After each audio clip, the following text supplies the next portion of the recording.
journey with this great premise that you're going to have 20 CEOs at the end. How many of them actually want to be CEOs? What do they want to do? What do they aspire?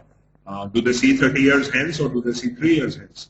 So how do you do all of that, and how do you make sure that you're constantly, so if somebody doesn't really have a 30-year perspective, then you need to engage for 3 years and make sure that you keep updating it every 3 years.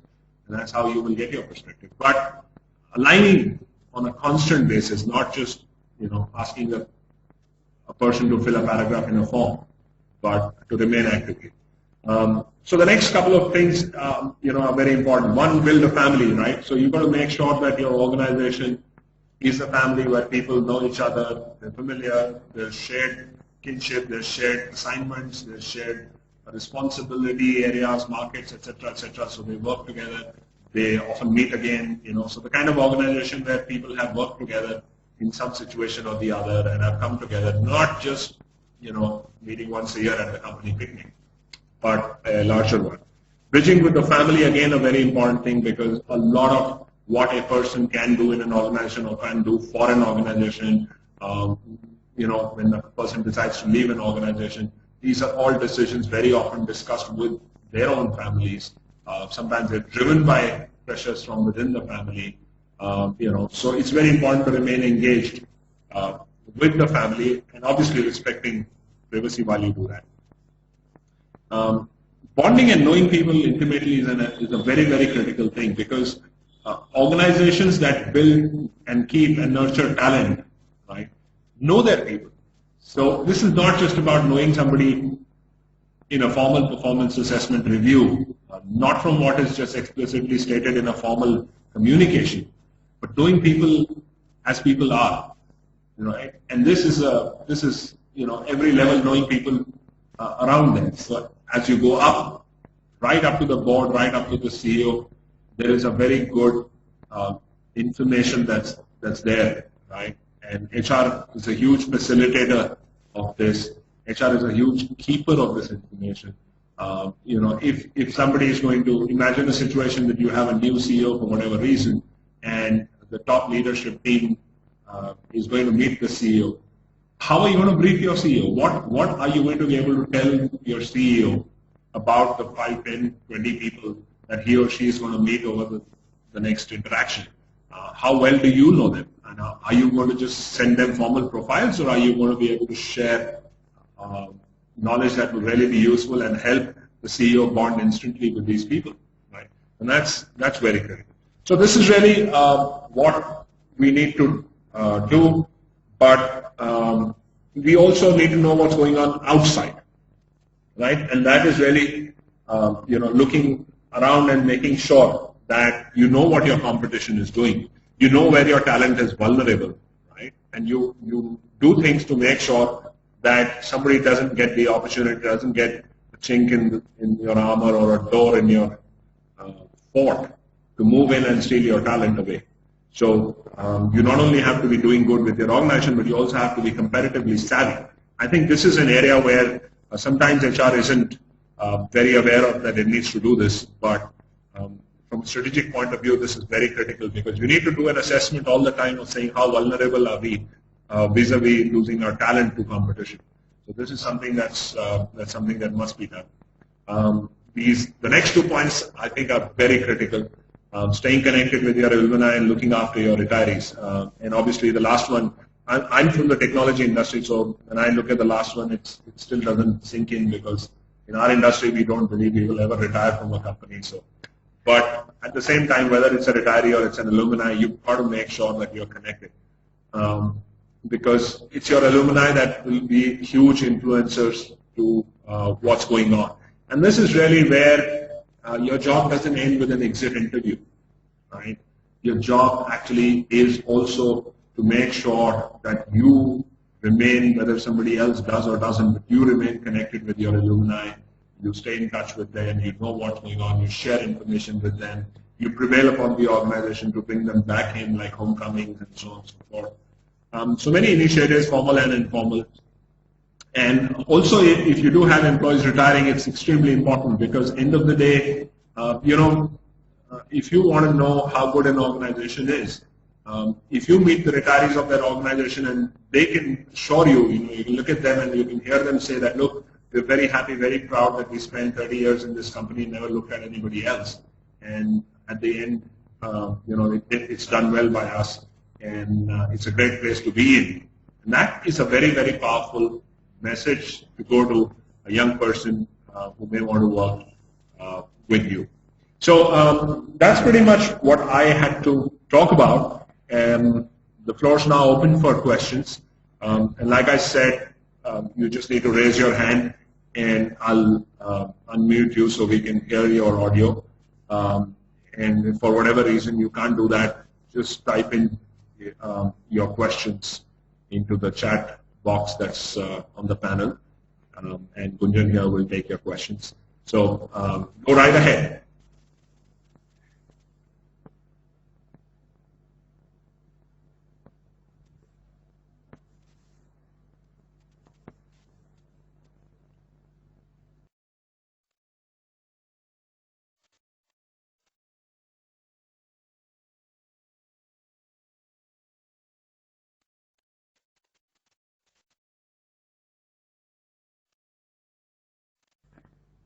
Okay, so we have a question from Sushil Pandey, and he says that I recently read an interesting blog that said that attracting and managing talent was one of the key jobs a CEO has. Is this a CEO's job or HR? Yes. So Sushil, like I said, I wear both hats in some ways. I wear the HR hat and I'm also a CEO. I personally think that hiring and keeping talent and talent in general is one of the very key jobs that a CEO does.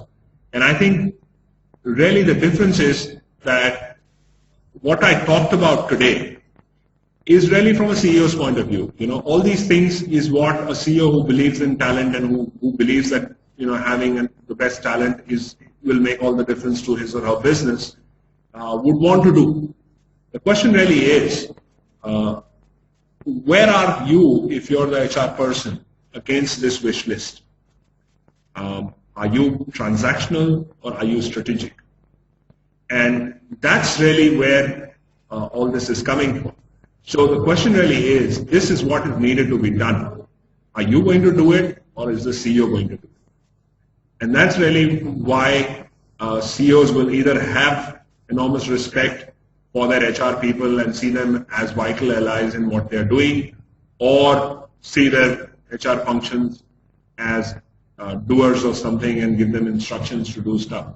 So essentially, yes, many of the tasks are done by HR, and I don't think any CEO wants to do those tasks. But really, it's the strategic perspective to doing those tasks that we talked about today is really the expectation.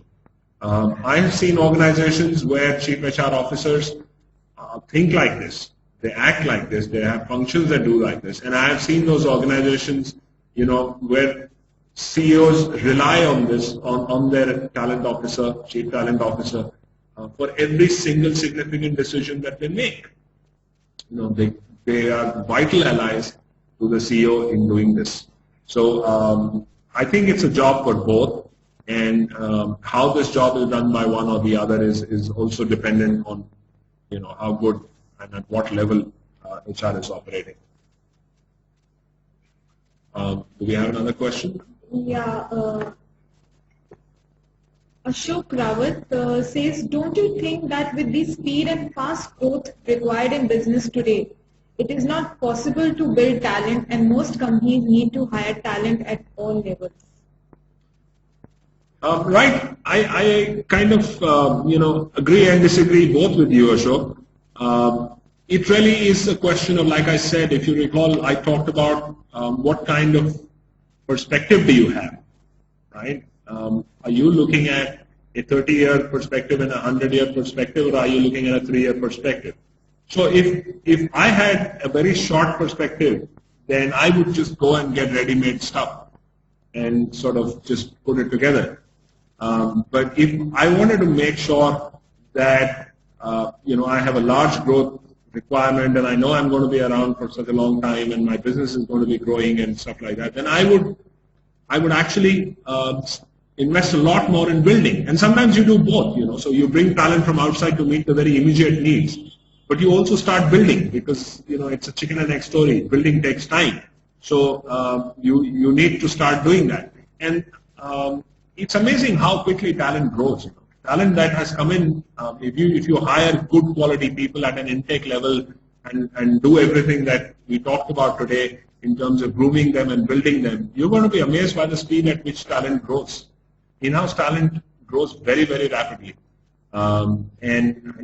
Most organizations, when they promote from within, require the person to have spent much fewer years as compared to people who are brought in from outside. So on an average, when companies hire people from outside, they tend to have more experience than a candidate, an internal candidate would have. So I think, you need to strike the right balance depending on which industry and where in the process you are. Okay, I think Mr. Asim Sood says, could you elaborate on your point watch over for developing talent? How is it different from assessment? Right, glad to have you here, Asim. I happen to know Asim, so yes, it's actually very different because the talent assessment is really a formal process of evaluating what a person has done in a given period of time, and both from a capability and a goal perspective. But really, when we talked about watching over, we are really talking about watching over somebody's career. We're really saying that, okay, you come into this organization,